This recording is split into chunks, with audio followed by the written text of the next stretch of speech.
And when it comes to deciding on a fourth down call, whether to kick or to go for it, what do you look at besides clock and the scoreboard? What else are you looking at there? Yeah, clock and scoreboard are important.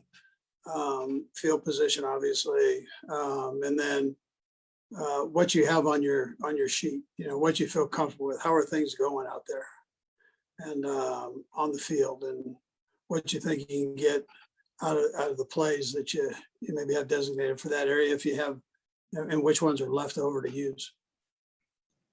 Next to Herbie Tiopi. Go ahead, Herbie. Hey, Coach.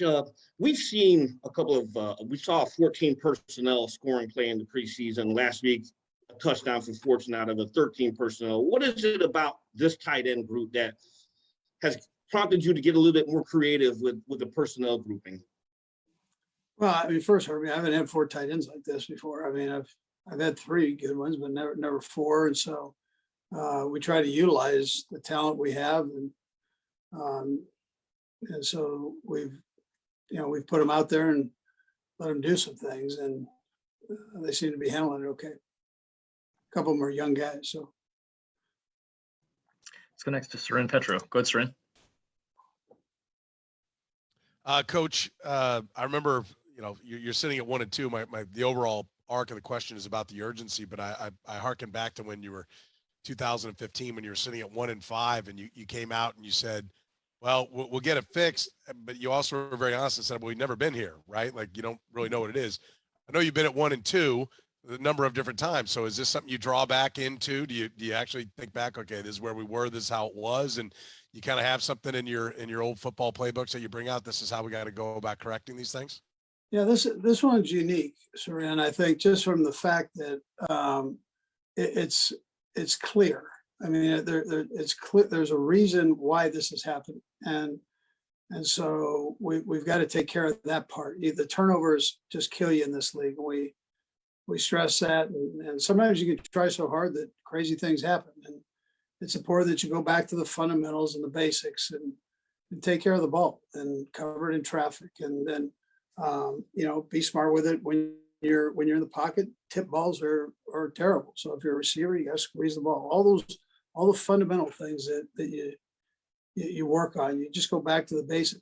And nobody knows better than the player if they've goofed up on a turnover. I mean, they clearly understand, and then it's just a matter of getting it fixed and mindsetting it right. So not overdoing it. Sometimes if you overdo it, something bad's going to happen, and then don't underestimate it. You've got to make sure that you put enough emphasis on yourself and the fact that the ball's not staying in consistently. And then just as a follow-up, going back to Philly, I mean, I know you've been asked this question a couple of times about the 100th win with the Chiefs coming. The fact that, you're getting another opportunity here and it's going to be in Philadelphia, is there still memories and emotions, or has it been enough time and been back there and done that it's just another game? Yeah, listen, I mean, I think it's great. It'll be great. You see everybody when you come out there. So, but we're there for the business trip part of it, and that's to play good football and take care of the game. So, I mean, that's why you go there, and what this is really all about. It's not about me. It's not about having lived in Philadelphia. Right now, it's about playing better football, taking care of business. Got 3 left. We'll go right down the line, starting with Harold Kuntz. Go ahead, Harold.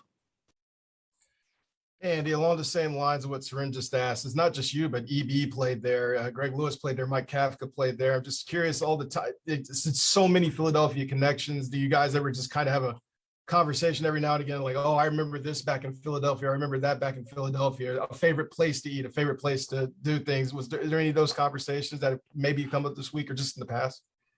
Well, in the past they have, but not as much this week. We've been just cranking. So, but in the off season, you'll have those kind of discussions and get a good laugh every once in a while. So it's a unique place. It's a great place.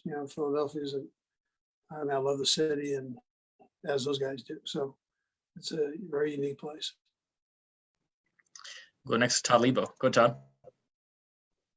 Coach, we just talked to Jody a little bit. He mentioned he kind of felt a little more something in some of the meetings and things this week. You guys are in the spot you're in. Have you felt a little more? I know you try to keep it even keel. You feel a little something different with the players on the field, practice meetings, things like that this week with where you guys are at 1 and 2?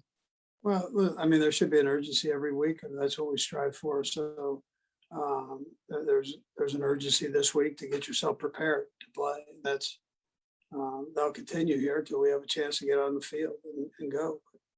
I don't think anybody likes to lose in this business.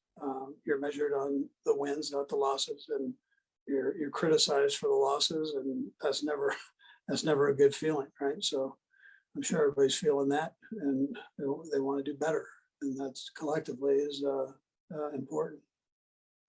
We'll go last to Matt Derrick. Go ahead, Matt.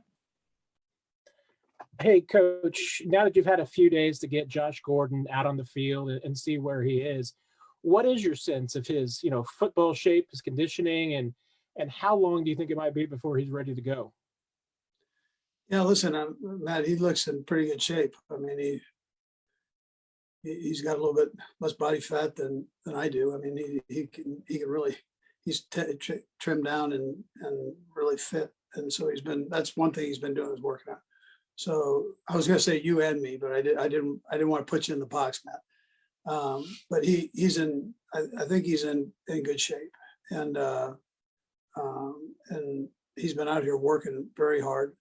He's not playing this week, but he's getting himself ready and learning the playbook, doing the middle part, and then also getting a little rust knocked off. But you can tell he's very talented. I mean, you guys have all seen him play before.